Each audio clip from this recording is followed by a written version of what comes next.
Today on The Real Fan Review, we're giving you our reviews on a few movies that we saw this week, the latest in the movie news, and our best horror movies. Welcome to The Real Fan Review.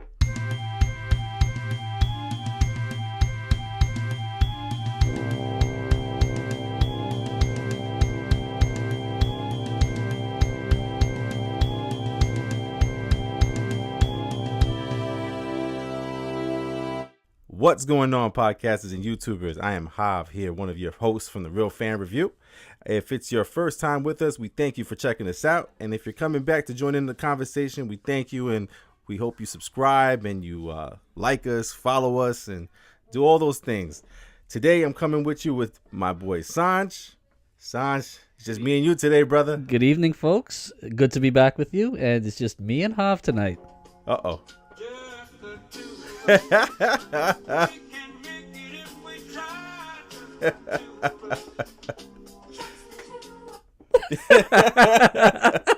Yeah, man. That's what happens when you record on a Monday and life takes over.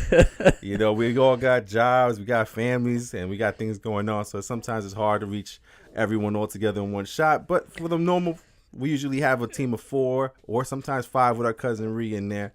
But today it's just going to be me and Sanj. We're going to be talking about everything we saw this week, all the movies. We did see a couple movies this week, we did see a couple. This was a very prolific week for movie going for us. Yeah, man. I know I saw, I think, 2 or 3 movies. How about you? I saw 2. Oh, you saw 2? I think 2 too, because I finally saw Mission Impossible Fallout, and I saw John Wick 3, Parabellum. Oh, yeah. We're going to talk about that. Oh, yeah.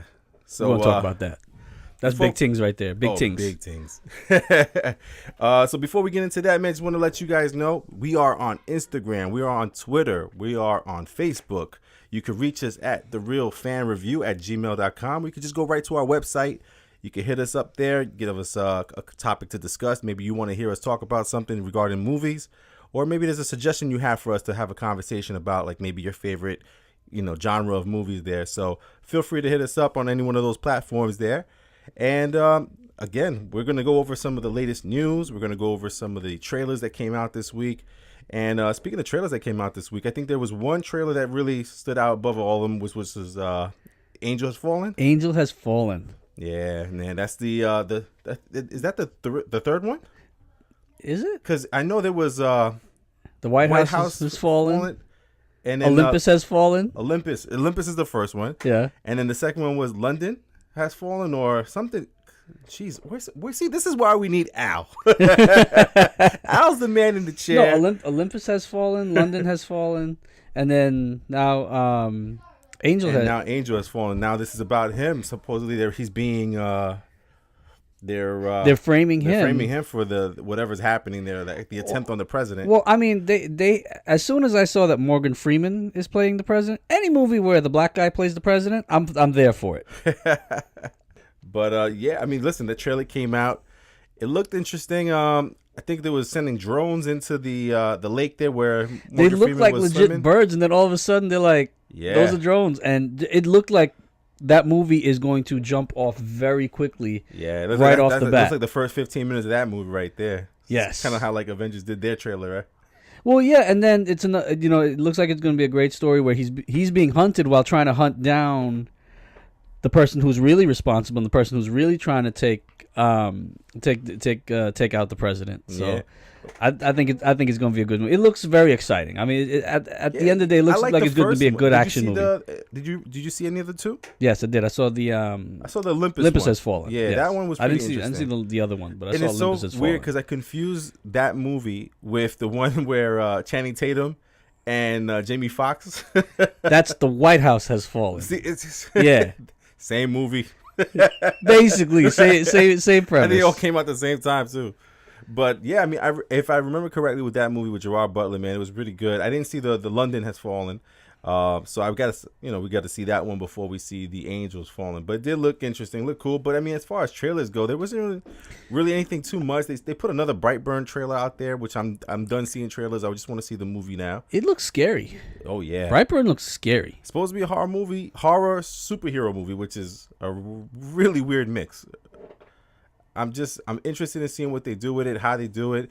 James Gunn is the one who's directing it, so I'm interested. So I mean, we have some, we do have some material to see what what he can do and what his movies look like. So I wonder, you think he's gonna go with the same type of look? It's gonna have a James Gunn feel that we're used to, or you think he's gonna go another direction? I'm not sure, because with James Gunn, usually he does like the group. The group's coming together, Right. Guardians of the Galaxy. Right. Now he's doing Suicide Squad. And then even with Suicide Squad, when they were anti-heroes or villains, and they were kind of heavy, it was still a lighter movie because it did have those light moments in it. And then And Guardians that of the too. Galaxy is a Right. very, they're a more light group as well. They're not dark, they're not heavy like that. Yeah. So, but Brightburn is more heavy, is a more darker character. So I wonder, how do you think he's gonna do with that, or what do you think is gonna look like? I'll be real with you. I think this movie is going to be a FU to superhero movies. I really do. I really do. Because I think he started working on this movie before he got fired, but then he got fired while he was finishing the movie. But And then they rehired him, But right? they rehired him after he finished the movie. So I feel like he's gonna kind of put in some like Stick it to them, like, really. F you, Marvel. He's gonna we let his feelings be we love you, known. Marvel. We love you. Oh, You've absolutely provided love so much content for us. But I mean, from the trailers, man, it does look kind of like a creepy Superman. And I just want to see, besides being a creepy Superman, is it a legit good horror movie? Will it be a legit good horror movie? Is it going to be this new? Is it going to start a new genre? I mean, the Superhero horror. premise is great. I mean, because we love the superheroes, but we don't love to think about what happens if they were to turn dark. Right. I think the closest thing we ever got to something like Brightburn was Infinity War. But Thanos wasn't a superhero. No, exactly. I don't even know that The he was a snap. villain so The much. villains win. Remember, we talked about this. I don't even know that I'd classify him as a villain so much as he was just, he had a mission. He had a world view, and he had a mission, and he had no real agenda other than, I want to make sure everything's can continue. You're talking really fondly about a guy who used to beat up his daughters and manipulate them. And Point well taken. I withdraw. I withdraw. Point well taken. Man. But yeah, man. I mean, that's pretty much it. There's the trailers there. Just the Angels Falling and the Brightburn trailer. So look, we're sold on Brightburn already. So we're definitely gonna try to see that. I know I'm gonna try to see it this week if possible. So I do want to talk about another trailer that I Yeah, saw. go for it. Which one? So Aladdin. Now You know, remember, I haven't seen one. so man. in Detective Pikachu, there was a second trailer Okay. for Aladdin. Wait. At the end of the Pikachu or No, like at before? Okay. before the movies, Okay. when they usually do the previews. Yeah. So there was another trailer for Aladdin. A little bit more. You get a little bit more of the genie. You get a little bit more of the look. Yeah.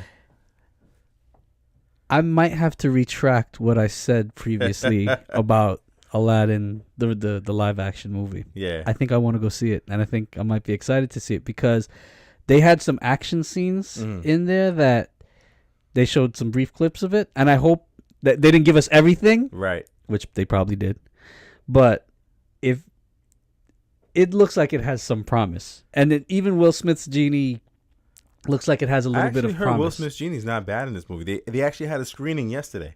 Last night they had a screening, and some of those reviewers who were there got a chance to write a quick review on Twitter.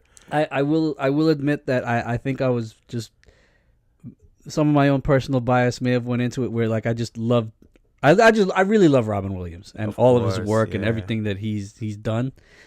I kind of didn't want to see one of his very well known characters, one of Right. the roles that he was very well known for.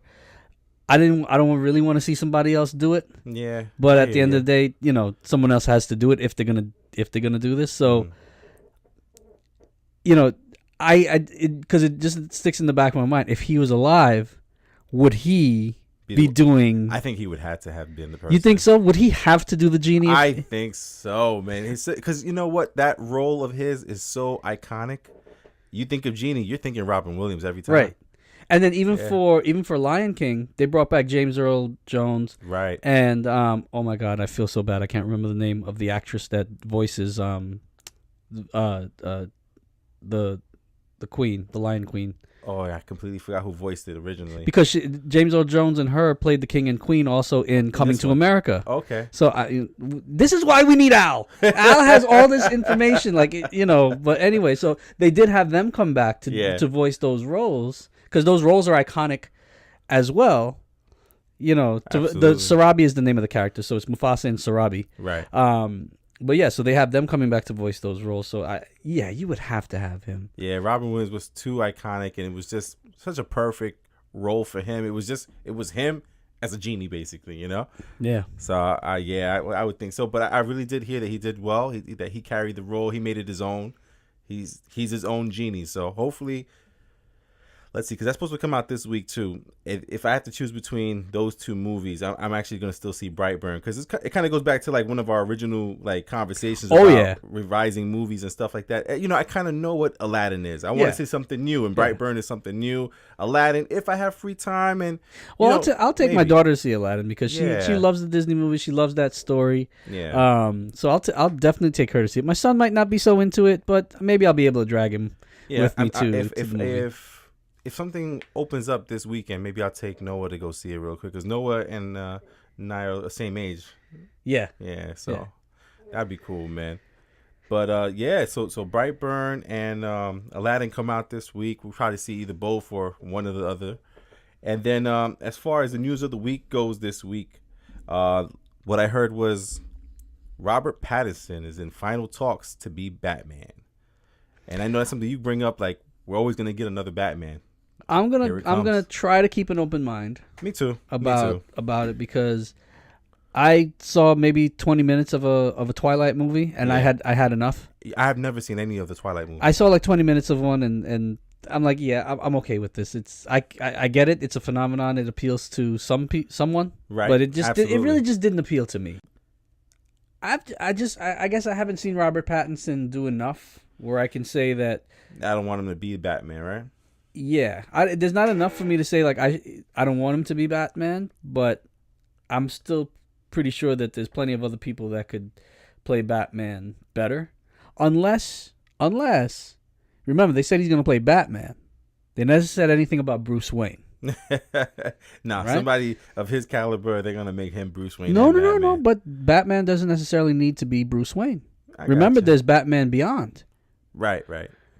I could get on board where he plays Terry, and they bring back one of the other actors to play an older Bruce Wayne. Well, that would be amazing if they could do something like that. If they did that, that works. That would be a different take. But I think with this one here, they already said that they're gonna be going back to Batman's youth. They're going back to Batman being a detective.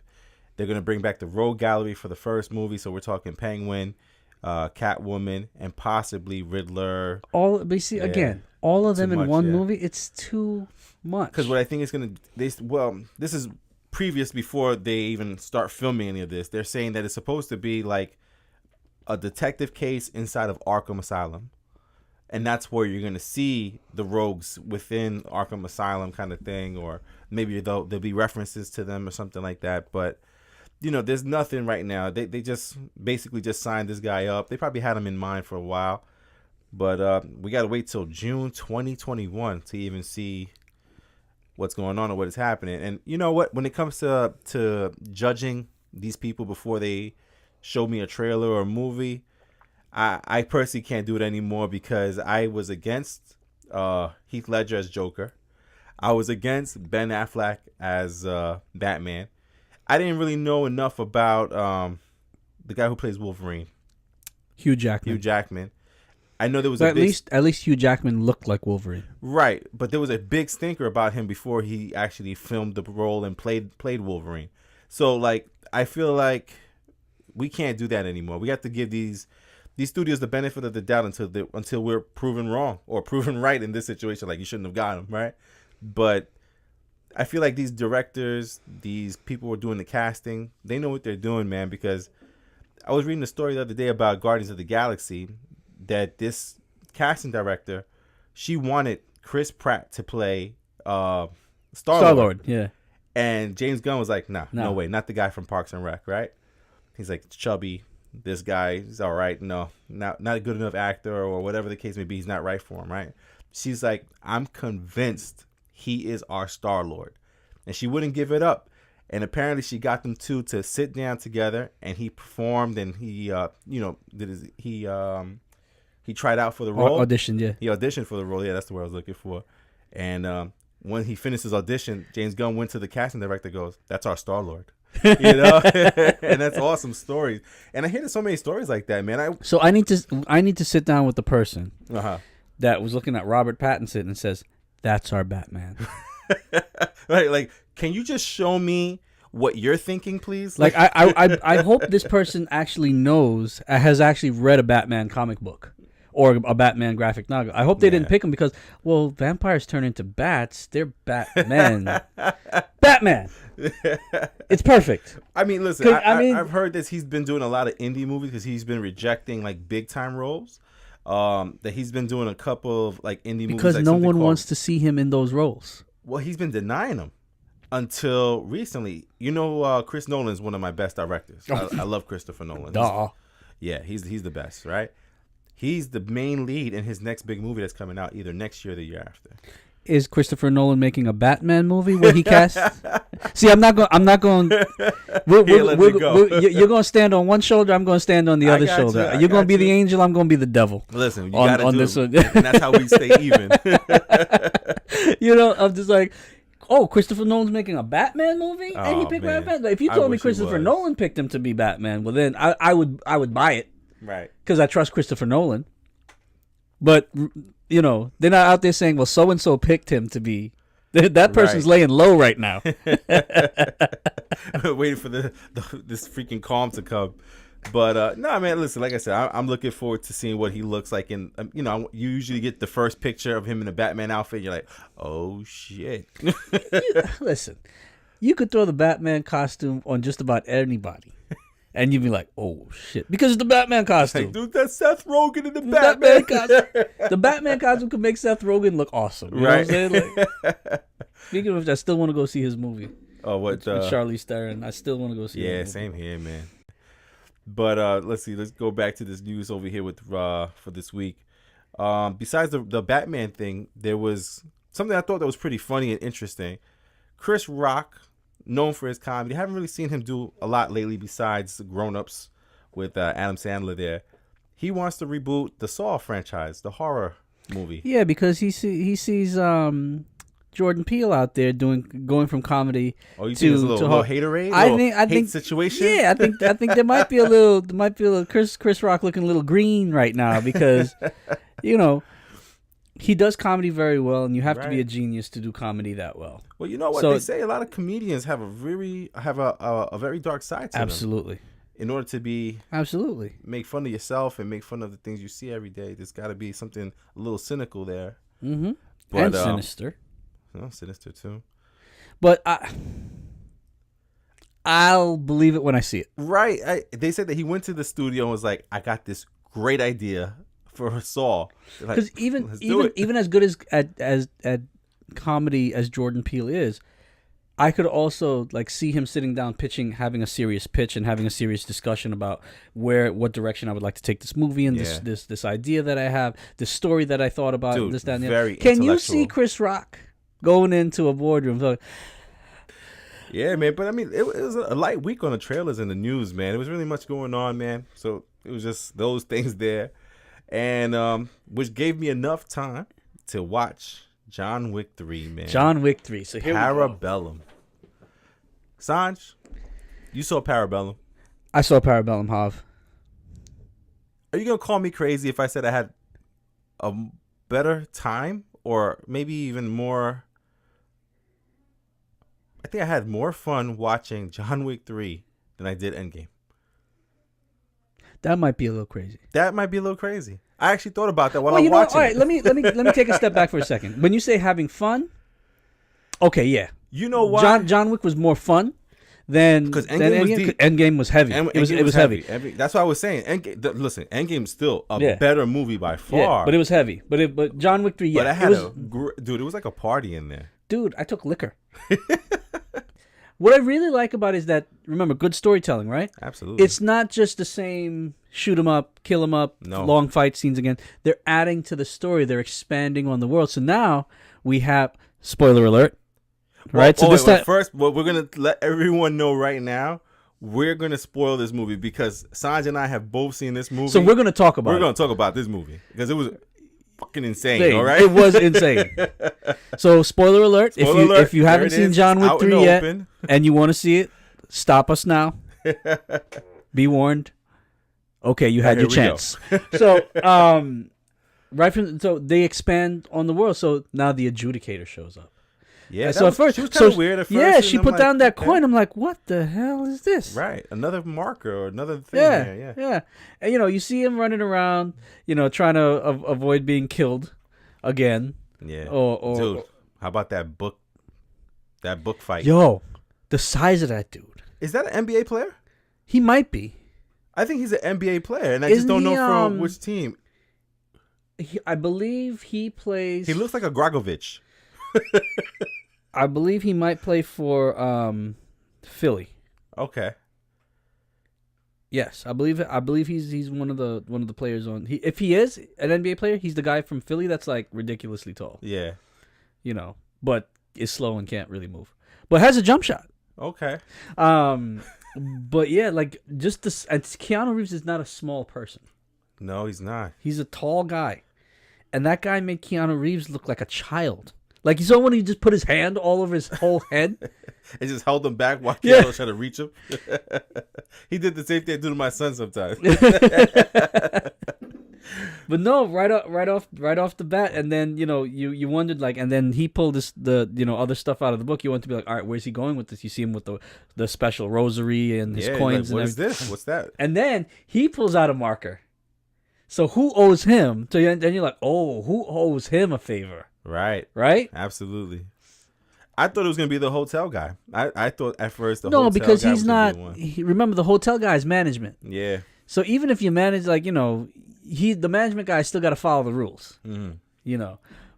But that was incredible. And then the adjudicator shows up, and then it brings another layer to the story where he Right. shows up, and then you take it from there. How about this, man? What'd you think of we get the book fight in the beginning, which was absolutely crazy, and the He whole snapped crowd, that neck over a Dude, book. the whole crowd, that first fight. Oh, hey, oh, wow. And then when he kills him, ugh. Oh, yeah. And then right after that, it goes into the knife fights. Right? Yeah, right into the knife fights. Dude, have you seen knives used like that before? No. It was so crazy. They were chucking knives at each other, man. In close quarters, like Wait, did he stab him in the eye? he did stab him in the eye. And it's slow mo. That's not slow motion. They showed him trying to fight back, and he still Right. just pushed his way Right, through. right. Oh, It was slow insertion. It wasn't slow motion, but yeah. And then he goes to the doctor, and then the doctor can't. He's like, I have 5 minutes. Sanj, do you remember The Matrix Reloaded? Yes. Or is it Reloaded or Revolution? I think it was Reloaded. Was that the Keymaker? I wanted to say that Dude, because he looks so familiar. me It and wasn't. Me and Al looked at each other. We're like, dude, is that the Keymaker? I was like, that's the Keymaker from The Matrix. I'm like, now it's like blatant. This is Matrix 4. This is they're not even trying to hide this shit no more. This is Matrix. But the one thing, Yeah. with the movie, right? So this time he Yeah. gets hit by a car twice. He's still on there And still gets up. So no, and it wasn't like two separate occasions. One No. car hit him going east, and then another car hit him going south. Yeah. And he just got up and ran away. Like he didn't get up and stumble away. He got up and he ran into the stable. The stable. He used horses as a weapon. Dude. That jackass kick. Holy crap. Did it erase his face? Yes. That is probably the craziest shit I've ever seen. And then he did it like several times. Like he lined him up. And what was he like? He's slapping him? I don't know what it looked like he was slapping him, but on the last one, it didn't even look like he did anything. And the horse just kicked. The horse just kicked. And people who haven't seen this movie, if you're still listening, you're crazy, right? But if you've seen this movie or you haven't seen this movie, you're still listening to us. That all we just talked about is the first 15 to 20 minutes of the damn movie. And then he rides off on the horse. He makes the horse kick the shit out of a few people. Yeah. Then he rides off on the horse. Yeah. Now, mind you, he's being hunted. So you think he's putting himself up higher. He's on a horse. Right. In Midtown. Right? Now you're an even bigger target. Like, what the fuck? Yeah, man. And then what, the two guys on the motorcycle. On the motorcycles now. I mean, that every fight scene, every gunshot, every knife throw, everything was just so nuts in that first 15, 20 minutes. And then it cools down because now they show us why he had that. Yeah, they give us some story now. Yeah, now we get a little story just to kind of cool down from all that crazy action we just saw. Now we know we're back in John Wick world. And they, like Sanjay said earlier, we're back now adding layers to this universe now. And now we find this is the school that he grew up in, or was that that was his home, or that's the school where he learned from? Well, that's both his home both, right? and where he learned his craft. You know, he was what, Belarusian? Is that what he said? I forgot what he said he was. Yeah. But yeah. So we get to learn a little bit more about his past, where he grew up, where he learned all these skills. Right. Right. And then so we're delving deeper into the John Wick character. Very cool. Yeah. Very weird. I'm like, that's why everything looks like choreography, because he's basically a dancer. Right. Yeah. Exactly. Very, very cool. Very interesting. So, well, how much of sports and anything is footwork? Absolutely. Right? Yeah. So, that was great. And then, he gets his exit. And, what is with all these places? Like, to get out or in, you got to be, like, burned, stabbed, shot, kicked. You know what I'm saying? It's not real till you put some blood on it. You know what I'm saying? It's like, can't we just have, like, a dignified handshake? A freaking head Thank nod, you. something. Thank you for your service. Here's a watch. But you know what I mean? That kind of makes it like, if you're gonna cash in on this thing, on this item, it has to be. You got to know that this is it. This is it, and this is important. So you're gonna use that marker to get out of town. All right, we're stamping your ticket. This is it. You can't come home no more. Freaking brand his ass. Oh, holy crap! And that brought us over to where did they go to? It's Casablanca, right? Casablanca, Morocco. Yeah, I want to go there so bad. Yeah, absolutely. I would love to travel to that side of the world, man, and see all of that. That's definitely a goal of mine in my life, is to see that side of the world. But we get to the new Continental that's out there in Casablanca, and we see that the owner of the hotel is, or the manager, she's the manager of the hotel, is our Halle Berry. Yes, she still looks stunning. She looked incredible. My gosh. Yeah, I can't even lie. She did look incredible in this movie. And she also her acting chops were on ass. Yeah. Dude, yeah, her acting was awesome, because I actually believe that she I think she was hurting because of her daughter, right? Yeah. Her daughter was, I guess he must have hit her daughter so that no one would kill her, or right. Yeah. Well, that's how people get to you. They exploit your weaknesses and your family. What's your biggest weakness? Right? Yeah, absolutely, man. She didn't even want to know. He goes, "Do you want to know where she is?" Nope. Nope. I don't want to know. Nope. But then even the fight scenes in this, with her doing the fight scenes, very well choreographed. Oh, she was believable. If you think back to when she played Catwoman and how horrible that was, it's hard to believe it's the same actress. Exactly, man. Like, if you had brought that, and maybe it wasn't her fault. Maybe just bad choreography, bad cinematography overall. Bad directing, bad directing, and bad story, bad everything. Script. Great casting, though, for Catwoman. I was totally on board with the casting. But I was not on board with the outfit, though. The outfit, I was like, okay, they're not even trying. Listen, Halle Berry could wear a potato sack, and I'd be okay with it. She's my Catwoman. Although Anne Hathaway's Catwoman was okay too. Yeah, she did good. She handled that one. But it's hard to believe that that she has that kind of ability, right? Right. And a movie that could have used that kind of talent went so horribly wrong. But let's not. Yeah. Let's No, not but digress either on way, that. man. But keep going on that Parabellum, Halle But- Berry. Oh man, and then I like the fact that she had a very important role to play, and then she was done. I found that very interesting because as good as she did, and it was just like you did your role, you did your part of this movie, And now you exit. That's it. And I'm like, wow.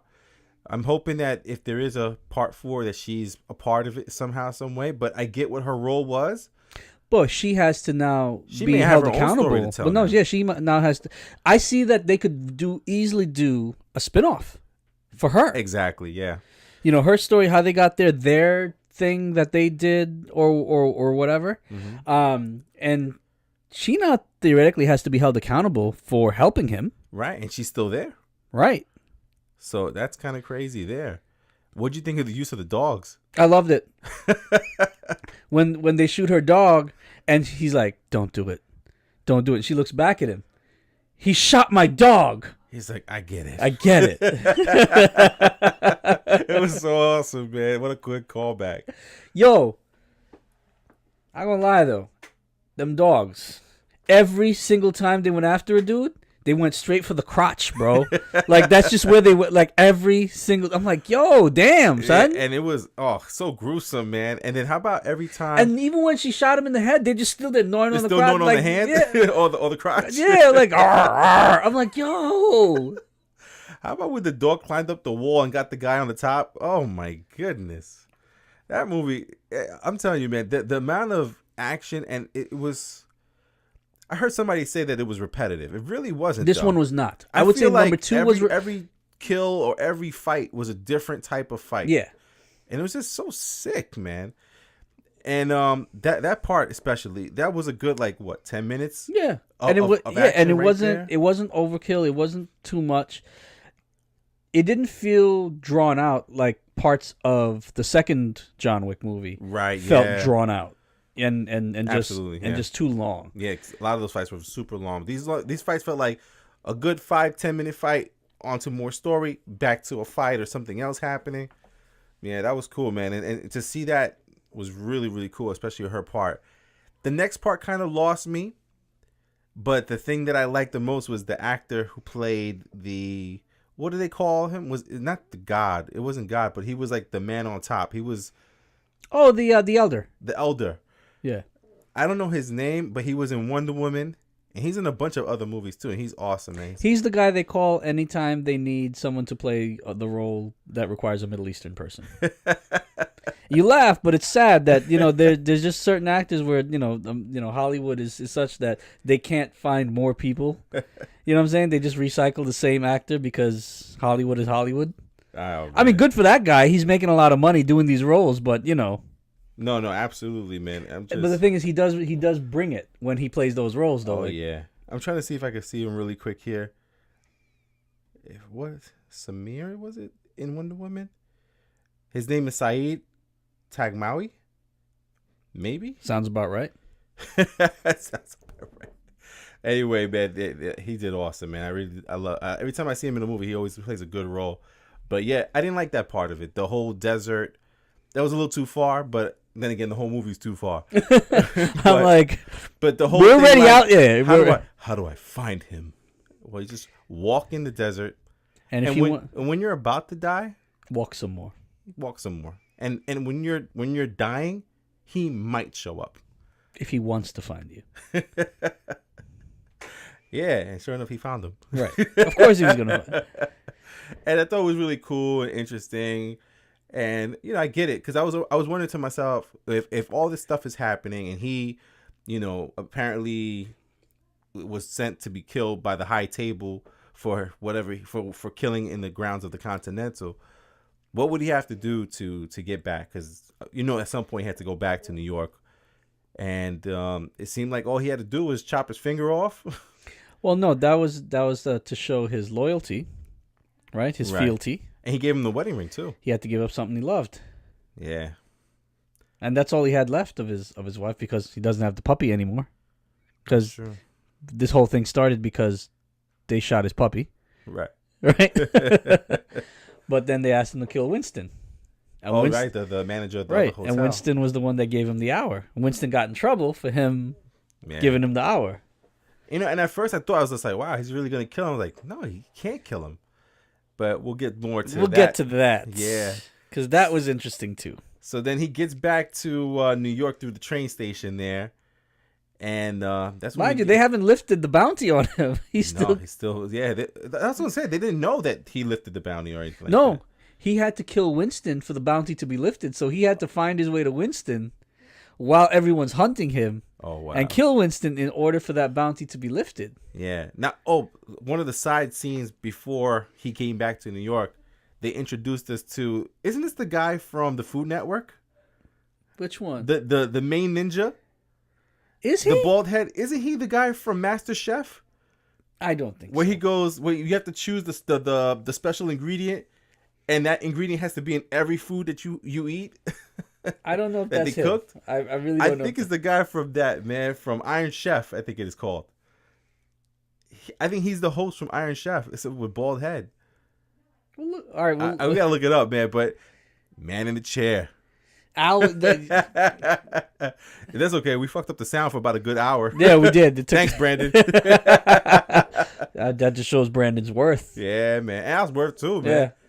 Hey, Reed, we miss you, man. Don't worry, man. Tier 2? No.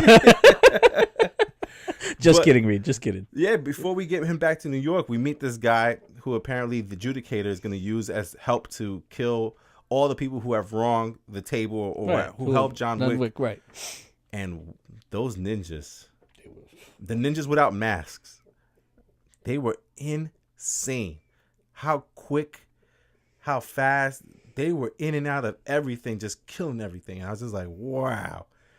Never did I think I'd see something like that in this movie, man. And sure enough, John Wick gets back to New York from the train station, and they meet up face to face, but they're stopped by children. Right. And he goes, "That's why I like you, John. I wouldn't have stopped." Oh man. And then we get that motorcycle scene, man. What'd you think of that? I loved it. I loved it. You saw when all six of them pulled the knife, the sword out at the same time? Yep.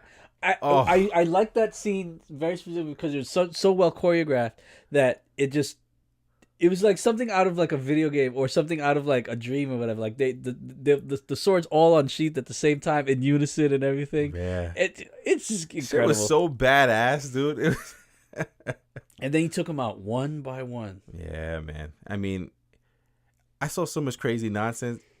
Is it me or did he dislocate somebody's arm and then their arm got stuck in the wheel of the motorcycle and it flipped over? No, he stuck. I know what you're talking about. He did dislocate the person's arm, but the reason the motorcycle flipped over is he stuck the sword in the wheel. Oh, okay, I thought his arm got stuck in one of the wheels. No, because an arm, the motorbike would have just tore the arm apart. Yeah. The sword, that steel is a little bit, the stuff that they make samurai swords out of or ninja swords out of is some serious stuff. Yeah, I mean that scene was just absolutely worth the price of admission alone. Man. Yeah. And then they played that game of a tag in home base. I thought that was so freaking crazy. He like just touched the staircase to the Continental. Yep. But again, go for it. They hit him off the motorcycle, right? Yeah. He hits stone, a stone edge, a corner. Yeah. With his back, and none of his spine shatters. Right? John Wick world. It's like that's the part that just gets me. Like, come on. Yeah. Like he can't be that tough. I was like saying, Bane even broke Batman's back. You know what I mean? Like I was thinking that towards the end of the movie when he was fighting fight after fight after fight, I'm like, yo, you're not tired? There's no way you're not tired right now. You're gonna go basically level to level like a boss fight in a video game. You're not tired, man. But listen, I'll take it, man. That's the reason why he's John Wick and the first Baba Yaga. The Baba Yaga. That's what's why everybody was funny? scared of him. That's funny. Like the whole movie, like there's so many scenes. Like after he like ended like a boss or like a group of whatever that was after him, I just like I heard it in my head, Baba Yago. You know what I'm saying? Like I heard it in my head. I'm like, I'm like really scared of this guy right now. Like he is the boogeyman. Like, Yeah, man, he really is, man. And then when he gets into the Continental, I think that's when we start the next round of fights, because I guess what did they say that the hotel was? it was deconsecrated. So it was consecrated so that no business. Right. It's home base. No business can take place in the hotel. But since Winston didn't want to step down, they said, "All right, we're deconsecrating it, and now we're coming for y'all." Right. Anything And yo, can they happen just now. showed up. And that armor that they had, remember they were shooting bullets at them, and Yeah. they were just Because I was gonna wonder, it's like, how they gonna make this different? And sure enough, these guys were armor plated, bulletproof, everything, and he was still killing them. And the scene with him and the concierge when they go and like they're setting up their guns and whatnot, and they just and like when their guns aren't working, they just go back like business. They were just setting up stuff like when they were loading the shotguns. It was just like business, and then they went back, and Winston just sitting there swirling his Cavassier. Actually, it wasn't Cavassier; it was probably Louis Trey. Yeah. But yeah, he was swirling his cognac, just sitting there, and then when the adjudicator called him, he picked up the phone. And he didn't even say nothing. He just put it back down. That movie was incredible, man. And then did those shotgun blasts? Oh my lord, head was coming off. Yeah. I mean, insane, absolutely insane. And then I think that's when he got to verse the last of the ninjas. Yeah, the last two. Yo, they kicked the shit out of him. Dude, when he first got up there, they were putting him through And then when he was like down, and then they picked him up. Oh yeah. They picked him up, and then they're like, "Mr. Wick, it's an honor to fight you." Dude, but that's what, see, there, right there, that's where it kind of like, I'm like, come on. So you're telling me you're helping him get up so that he can kill you? I get the respect. I get it. I get the whole respect, and they were fans of his. Because even the main ninja was a fan of him. But you're letting someone get up that's going to eventually kill you. They thought they could beat him. He's tired. There's two of them. One of him. I guess so.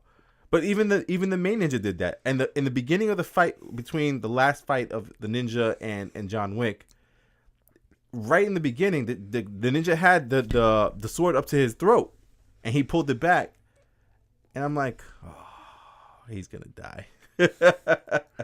But, you know, listen, it's all part of the entertainment of it, man. And it was so awesome, even that fight.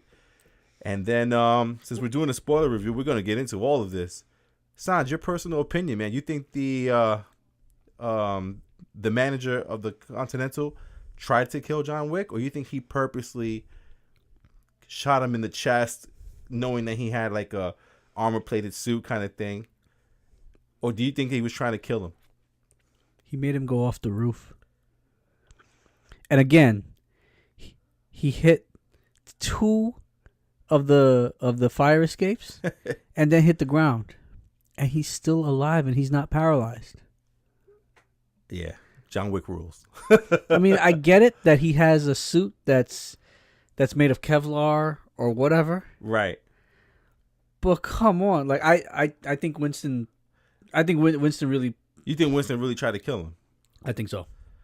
Because even Winston's, what's the other guy, the other concierge that's with him? Winston and the other guy? I can't remember his name. I don't remember the other guy, but he goes to Winston and he's like, well played, sir. So I'm like, well played in the sense of, like, he fooled the adjudicator, or well played that he survived towards the end by trying to kill John Wick. Well, the thing is, like, but here, so it begs a couple of questions. Why would you give John Wick the hour in the first place, right, when you knew that it would bring down all of this on you, mm-hmm, to then kill John Wick so that you can get your power back? You could have just killed John Wick in the first place when you excommunicated him and not given him the hour, right? And then you would have it would have been the same thing. Exactly. So you think they're working together still? I don't know. I'm very confused by that part. That's why I'm interested in seeing a part 4 to see where it goes from there, because at the end then we see John Wick linking up with Lawrence Fishburne. Lawrence Fishburne, yeah. Lawrence Fishburne. I think the next step is to take down the table. Right, the high table now. Yeah, I think that's the next story. Yeah. You think Chapter 4 should be it and that's it, or you think you can see a couple more of these? Well, what are they going to do after they take out the high table then? All right. I think Chapter 4 would have to be it before it like plays itself out. But I could also, like we said earlier, see a side story with Halle Berry. Yeah, but that would be like a spin-off, and that would be Yeah. like stories that already happened. But if they're going to take out the table, she's going to have to be part of it, That would help. right? What did you say? Chances are we see Carrie Ann Moss in Part 4. I would think that what I would like to see if they bring her in, that she's actually At the running. high She's the actual one running it. right? I would love to see that. Because, dude, I mean, how many nods to the Matrix were in this movie? It's like the whole thing.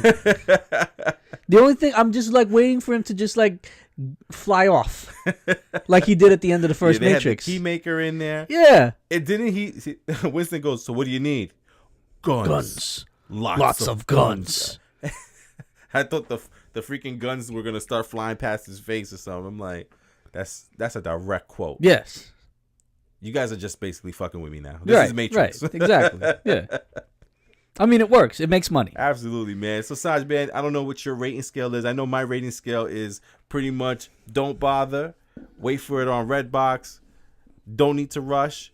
You should see it, and you need to see this. You need to see this. For me, it is an absolute. You need to see this movie. This movie is incredible. You need to see it. You need to see it. It's too. just that much fun. It really is. That much fun. Was your crowd into it like mine was? There was like 6 of us there. But Okay. yes. All 6 of us were in unison. Dude, the whole crowd was losing it. I mean, And I was I tell you, I might have been drunk. dude, I gotta tell you, that is the reason I go to Thursday night movies, man, because it's part of the experience is sitting in the movie theater with those people who are excited to see the movie too. They're into it. I'm into it. We are all laughing together. We're all oohing and ahhing together. It's just that's what makes the movies absolutely amazing to me, and what makes it such a spectacular experience every time I go. It's a Thursday night movie for me, and yeah, man, need to see this, man. Yeah, that's a definite like need to go see it. All right, and then going on to the next movie that I know you said you saw, Detective Pikachu. I did see Detective Pikachu. So talk to me, man. How So was it, man? Because Detective I know Pikachu- we and you, we're really not. We're more Pikachu, not Pikachu. We're more Pokemon fans because of our brothers and Right. brothers and your sister. Right. And So what'd you think? the only other Pokemon that I know of like very well, Psyduck, was one of the major. Psyduck was in the movie. Psyduck was in the movie, and Psyduck was like one of the major characters. Oh, really? Okay. In the movie because the female lead that played alongside the I can't even remember his name, but the male lead, Right. her Pikachu was the Psyduck. So the whole movie was Psyduck, Psyduck, Psyduck. So I thought it was hilarious. The movie was funny. The movie was funny. It was hilarious, but I mean, this one I'm not gonna spoil. Okay. But yeah, the premise was really good. That he was reluctant. He didn't want to really be a Pokemon. He didn't want to have a Pokemon Right. and everything. And then he ends up going trying to find his dad and everything. And Right. it's a really good really that part of the story is very touching. And there's a couple of layers to the story Right. as well. But it looked good. The story was good. Okay. Entertaining. It was funny. Right. Some nice fight scenes. I was gonna say, like, as someone who's not that into the lore of Pokemon, You don't have to be. be. Okay. Enough of it was explained in it without too long of an explanation, where Right. they immersed you in the world very quickly, and you could understand the world very quickly. Gotcha. So you don't have to know a lot about Pokemon to go to the movie and understand what's going on. Right. You may catch, if you're like really into Pokemon, you may catch references to characters and story and things like that, which is good and which is the way it should be. But again, this has mass appeal. So for kids, Yeah. if you got kids and you want to take them to a movie and enjoy it with them, this is definitely one of those movies. So that if I were rating it on a 1 to 10, Yeah. considering that it's a kids movie, it's like solid 7.5, 8. Nice, man. Yeah, All right. solid. So you would recommend I should Oh, go I would see it? definitely recommend going to see Oh man, that's so good, man. Because I did want to see it, man. I just didn't make the real effort to go see it, but I'll definitely try to check it out because I have those 3 movies per month, and right now all I have used is one. I got the Brightburn in there, and I'm gonna use it definitely for Godzilla next week. Oh, that looks sick. Yeah, Godzilla King of the Monsters. Oh, That my looks Lord, so that looks sick. so crazy. So I got an extra one. So I'm like, long shot? No, I was like, no, long shot. I'm gonna see with wife. Yeah, you gotta. You So gotta go. I'll with probably White. do Detective Pikachu on one of these days there with the third one that I get. But yeah, man, that's cool, man. That you said you liked it and you recommended people to see it if they get a chance to.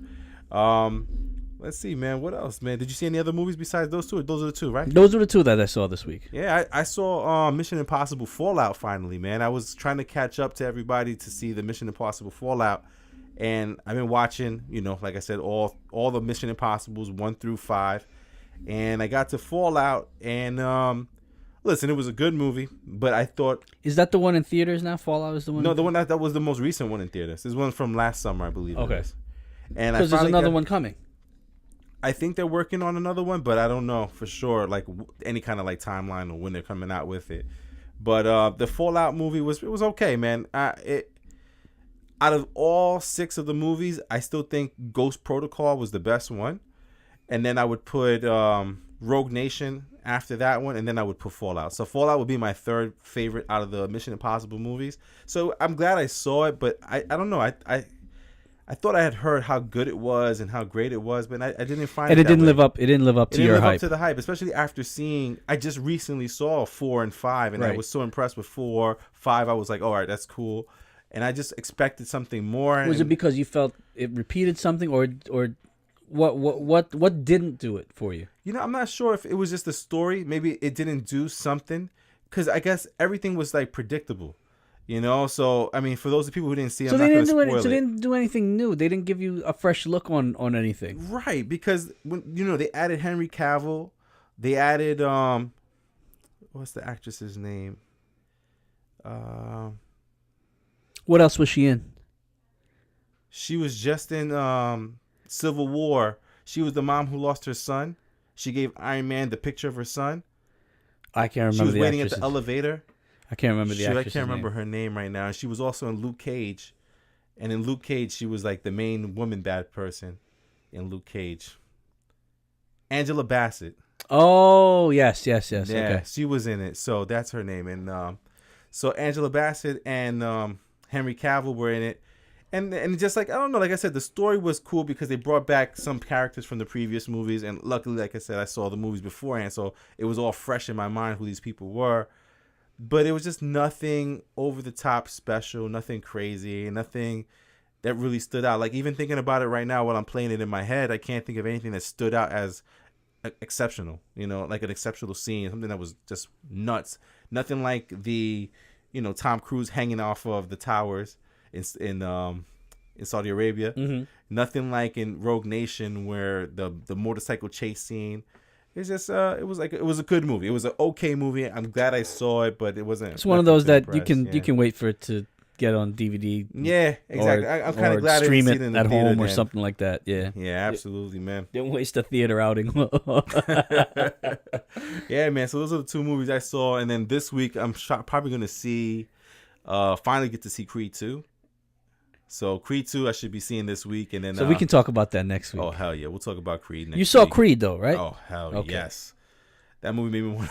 I almost wanted to take boxing that next day. Creed is amazing, absolutely amazing. You Motivational. You will love Creed 2. I'm looking I'm forward. telling to it. you now, you will love. So Creed looking 2. forward to seeing Creed 2, man. I'm really mad at myself for not seeing it. But Creed 2 was kind of like the same thing with Mission Impossible. Just a crazy time period.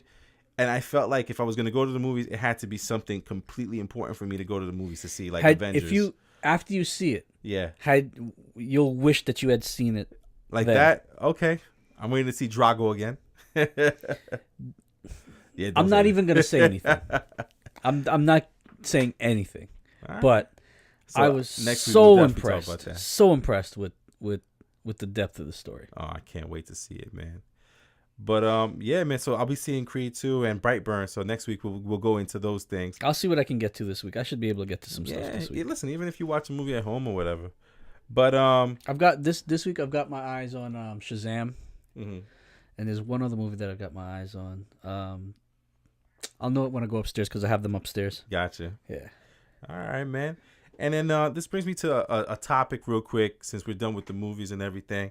Something that bothered me when I went to go see John Wick, Uh-oh. and it's something that I've heard other people talk about here and there, but I wanted to give my take, and I wanted to hear your take, Sandra, on this. So for John Wick, last week Thursday, the movie was supposed to start at 9:00. That's the ticket, right? Right. So I was kind of rushing in my house to get things done, make sure everything was nice and settled before I left. I left my house at 8:50 to make sure I had enough time to get over to the theater. I knew there would be trailers, so I figured I'd be okay till about like 9:10, 9:15. So, I parked the car, get inside the theater, get my blue slushie, and I get to my seat 9:15, 9:10, thinking like, oh man, I'm going to miss the movie. Right. So I sit down, and sure enough, they're still on trailers. I'm like, okay, no problem. Sitting there, another trailer. Sitting there, another trailer. Holy shit, another trailer. So then I'm looking at my watch. I look at Al because Al actually was there at 9:00 at the theater watching the movie. And I'm like, dude, has it been all trailers? He goes, no, man, you missed about 10 minutes of commercials. And then I'm like, all right, I'm going to look at my watch to see what time this movie actually starts, where it says feature presentation on the theater screen there. And sure enough, man, feature presentation, 9:25 p.m. On a 9:00 show. On a 9:00 show. And I just got to tell people this, man. And hopefully the right people hear this, and maybe movie theater people hear this. Probably don't give a shit. But at the same time, I think it needs to be said. If you want to show commercials for your theater, or you want to show commercials about the people who are, I guess buying advertising space on your screens and everything, you know what, man? You told me the movie starts at 9:00. At the latest, that movie should start playing at 9:10, 9:15. 25 minutes of trailers and commercials is just absolute bullshit. And I'm not paying damn near $18.50 for a theater seat to watch 25 minutes of trailers that I've seen on YouTube already. I get that I'm, a fanatic for movies, so maybe the people who go to theaters for the most part don't see those trailers on YouTube. But at the same time, like, if I got to the movie theater before 9:00, like 8:50, to get my seater and get everything prepared, you want to play commercials and all that shit while I'm waiting for the movie to start at 9:00? Go for yours. No problem. I'm all for it. And I understand why you're showing me commercials, because you said the movie starts at 9:00. But dude, by the time 9:00 starts, maybe 9:05 for people who get there late, that movie should be playing. Yes.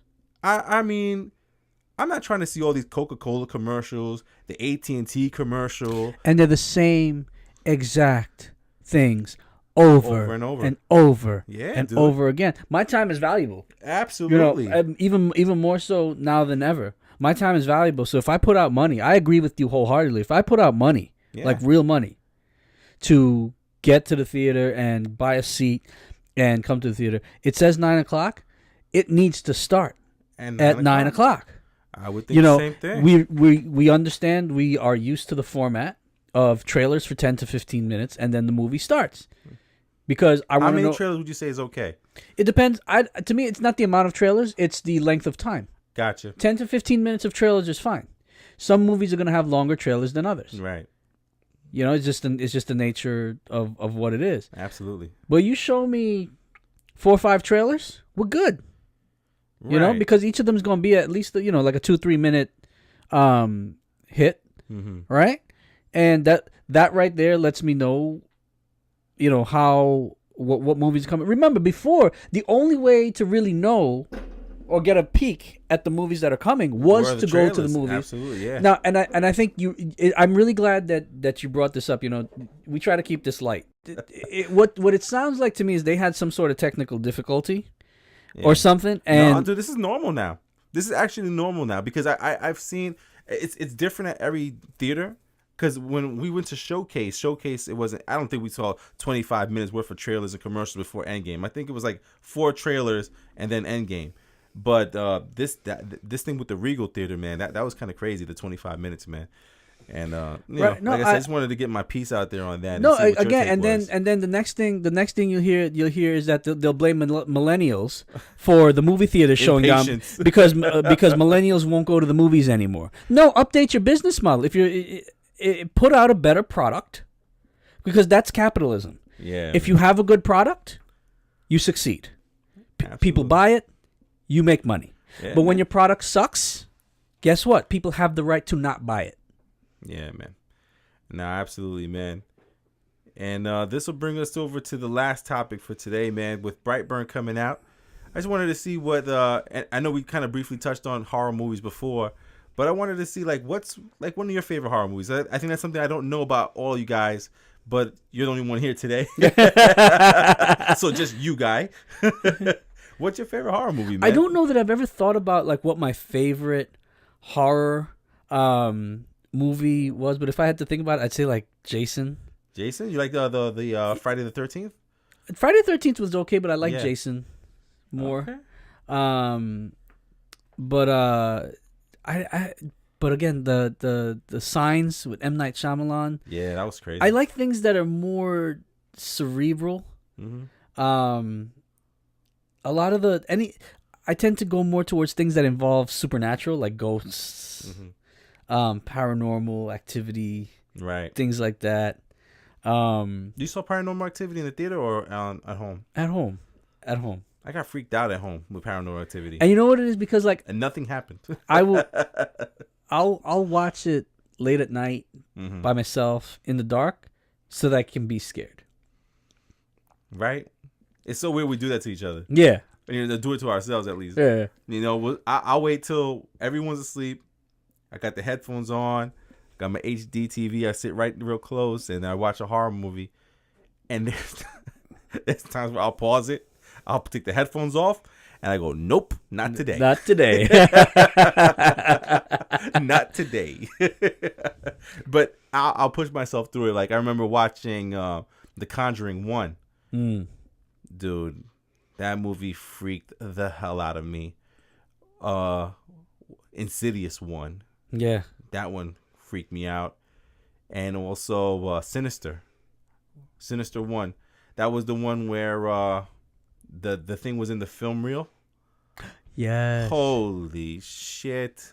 Because everything would look normal. And then all of a sudden one little thing would move and it was the guy. And I'm like,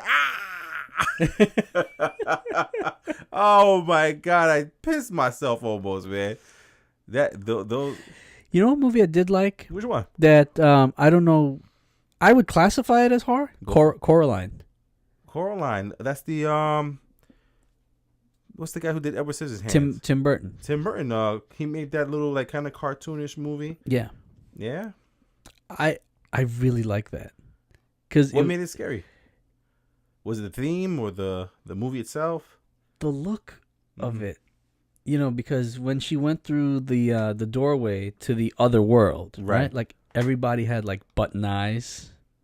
Gotcha. Their eyes were buttons, and then her little friend that she would play with in real life, Yeah. her issue with him was that he would never shut up. Mm-hmm. So the mother on the other side, she like sewed his mouth shut, like the analogous character on the other Wow. side. She like sewed his mouth shut, or she took away his ability to speak. Mm-hmm. And like the father looked like he was so happy and everything, but like you could see in things like they were all being manipulated by the mother. Because the mother was trying to create this world to trap Coraline Right. in that world, right? Oh wow. And I gotta then- write that down. And then Coraline down as in the there. story goes further, you encounter souls of other children she had trapped, Oh wow, that's pretty deep for a kids movie. right? Like you encounter the souls of other children she had trapped, and they talked about these children on the other side that were missing, and that's why no one ever rented that house, because children just went missing. It was just so sinister, and Yeah. it was very dark, but it also centered around, like, it looked like a kids movie, Right. right? And not for nothing, I made the mistake of watching with my little daughter. She loves it. And I think she gets it. That's why I look at my little Look at her daughter sometimes. sideways. No, I look at her. I'm just like, you might be evil. So I'm gonna be very nice to you. You're gonna remember, Daddy was nice to you. Oh my goodness! You know, I wanted to ask you, man. Have you ever seen The Exorcist? Oh, a long time ago. You did see it. I have to see it again because I can't remember too much of the. I would like to swear that I saw it, but I don't think I saw it. And that movie stays on my mind a lot as far as horror goes because my dad. Those are the movies with Pinhead, right? What, The Exorcist? Yes. No, Exorcist is like one of those 1970 something, maybe late 70s, early 80s. It's the movie where the girl has a demon in her, and her head turns. Oh yes, She yes, spits yes. the green vomit. She walks backwards on her hands and her feet, Oh my gosh. like a crab. Yeah. Okay. You seen that one? I don't think I have. Dude, I don't think I have either. Let me tell you something. My father tells me all these like little ghost stories and all this stuff like that. And he goes, I will never in my life watch that movie again. And I go, what happened?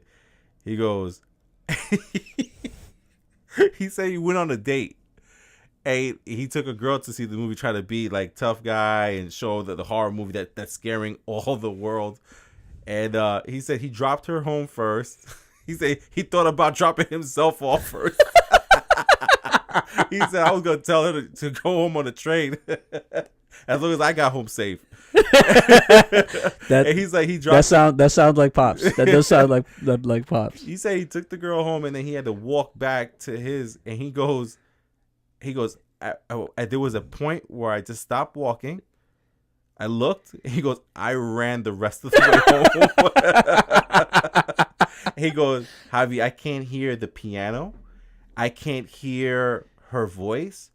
He goes, I think watching that movie put demons in my life. And I'm like, holy shit. And he goes, that movie messed me up for a while. And I think because of that, I never watched it as a kid because I was terrified of it. And I'm thinking now, like, that's considered like one of the classic horror movies. And I'm like, I wonder how many of us have actually seen it. Well, looks like we got to put that on the list. And you know what I'm thinking is if we all haven't seen it, we should all see that shit together. In the dark. Yeah, I think we should all get together and watch that movie and see what happens as like, is that still scary? Well, hey, look, I mean, we got a long weekend coming up. Yeah, right. Memorial Day week is coming up, so we're gonna take a week off. Yeah, right from this because Sean's birthday and everything. So maybe within some time of that we can get together and make that happen. We got a few days, right? Let's see if we could link up. I'll check with Al. Because maybe we'll go to Al's place and watch it. Because I know his family loves horror movies. So I'll check with Al, see if we could all rent it and just watch it at his place. And we'll order some food or something and just chill and watch it, man. It should be a fun experience. But when I think of horror movies, man, the horror movie that I always think of is a movie that I'll never believe this nonsense. I was getting my is it confirmation or no, not confirmation, my first communion. Okay. So I was maybe like 5-6 years old. And for doing my first communion, my mom goes, what movie would you want to see? Uh-oh. And I go, I want to see Freddy. I don't think you ever sounded like that, bro. I think I did. I don't think you did. Maybe I always sounded like this. You were born with a deep voice. So I told my mom I wanted to see Nightmare on Elm Street 3 Dream Warriors. Okay. Oh, boy. I mean, listen, that was still funny, Freddy, but it was still scary. But I thought that was so cool, the idea of being able to control your thoughts and your actions in your dreams. And that always stuck with me, the Dream Warriors. And when I look at all the Nightmare on Elm Street movies, that one always stands out. Besides, of course, the first Nightmare on Elm Street. That was actually terrifying. But that third one, I think, is when Freddy started to be funny when he was killing people. And I always remembered him being funny, and him being funny kind of took away the complete scare of him. So it made it easier for me to watch, but then also just the coolness of all the Dream Warriors. And I thought that was a really cool movie. Good. I think I should watch it again and just see if it still has that effect on me. But I remember seeing the third one and liking it a lot. What made the Freddy movies to me so scary was that anytime he was like really coming at you, remember it always started off in some place or like you always end up in some place with like a furnace, or it had to deal with fire and heat. Remember, because he was burned, right? Of course, yeah. And like you just got that feeling of being in hell. Not only being held, Like but, he was but dragging you- enclosed in yeah. something. It felt like the pipes were right, Right, there next right. to you. But like you felt like he was dragging you down into hell, Yeah. right? And like we grew up in God-fearing homes. Like however we ended up is a different story. Right. But like we had parents that were very like, you know, about God, about religion, heaven. Discipline. So like hell was a real scary place to Mm-hmm. think about. Absolutely. You know what I mean? And like those movies made you feel like this guy was gonna come drag you down into hell, like the ultimate disappointment for your parents. You know what I mean? But you know, that's one of the things about the Freddy movies. But yeah, Yeah, and it's man. like, you know, and the thing is, I think about it, like I think in my head, and I've seen so many horror movies, like I can't really come up with the names of them just because I just really didn't think about them to like remember the names. But it's yeah. like, you know, Any recent horror movies that you've watched that stand out to you? no, I'm gonna give you one I think you might like, man. It's called The Quiet Place. The Quiet Place. It's with the guy from not Friends. What's the one with the people work at the paper company? Oh, Dunder Mifflin. Yeah, That's Steve Carell. yeah. I forgot what the name of the show is called. The Office. The Office, yeah. So the guy, the not Steve Carell, the other main lead. Dwight. No, not Dwight. Oh my God, the guy who's dating the secretary, Oh, okay. All right, I can't remember his name, but yeah, I know who you're talking about. John Krasinski. Okay, yeah. There it is. That's his name, John Krasinski. So he wrote this movie. He acted in the movie. Got his wife Emily Blunt to act as his wife in the movie. Oh wow. And that movie is freaking nuts. It's actually really, really good, man. That's the most recent like horror movie that I know that's pretty good. Besides It Chapter One. Well, I saw Bird Box recently. Is that what I've never seen? That's a Netflix, right? Yeah, It's pretty good. it's pretty good. I gotta check it out, man. I heard it's pretty good, but I heard it's a deep movie too. It's like one of those intellectual. It's like it's not what it's showing you. It's talking about something else. Yeah, and Yeah. it's pretty scary too. All right, so I gotta check that out, man. But I gotta bring you It, man. It Chapter One. I'm gonna bring it Okay. to you next time. So that way Oh, you can I got a watch it. movie to give you too. I was supposed to give you Which one you got? Trance. Trance. All right. Yeah. I'll give it a look, man. You know what? We're gonna just cut it right there. It's just the two of us Well, over this here. this was great. This was Yeah, this was man, it actually refreshing. worked. Yeah. We made it happen, man. But not for nothing, man. We definitely love the team, man. We miss Al, we miss Brandon, we miss Miss Ree. Ree, man. That's the 5-man team right there. And by the way, we thank our listeners, man. Those are the real fans, the real fans. You guys are the real MVP. You guys are awesome, man. You guys keep checking us out. There's somebody in California that keeps listening to us. I don't know who it is, but they're the real MVP. Hey, send us an email. Drop us an email. Let us know who you Yeah. are. We'll shout you out. Yeah, definitely, man. Send us an email at therealfanreview@gmail.com or go to our website, realfanreview.com.